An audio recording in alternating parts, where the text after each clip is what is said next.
السلام علیکم دوستو۔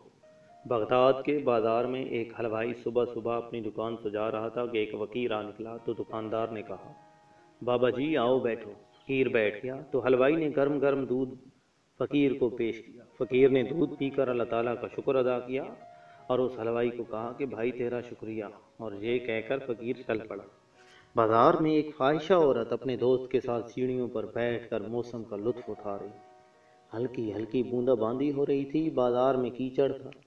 فقیر اپنی موج میں بازار سے گزر رہا تھا کہ فقیر کے چلنے سے ایک چھینٹا بوڑھا اور فاحشہ عورت کے لباس پر گر گیا۔ جب یہ منظر فاحشہ عورت کے دوست نے دیکھا تو اسے بہت غصہ آیا۔ وہ اٹھا اور فقیر کے منہ پر تھپڑ مارا اور کہا کہ فقیر بنے پھرتے ہو، چلنے پھرنے کی تمیز نہیں تمہیں؟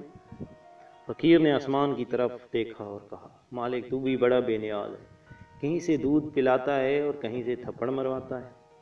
یہ کہہ کر فقیر آگے چل پڑا۔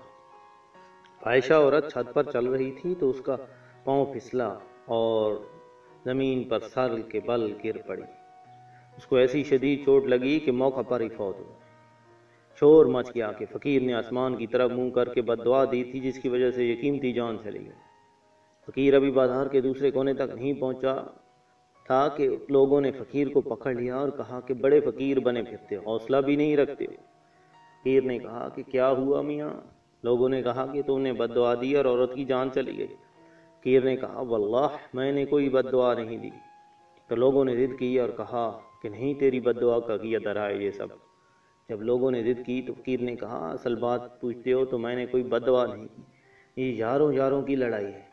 لوگوں نے کہا، وہ کیا؟ فقیر نے کہا کہ جب میں گزر رہا تھا اور میرے پاؤں سے چھینٹا اڑا اور اس عورت کے لباس پر پڑا تو اس کے یار کو غصہ آ گیا، اس نے مجھے مارا تو پھر میرے یار کو غصہ آ گیا۔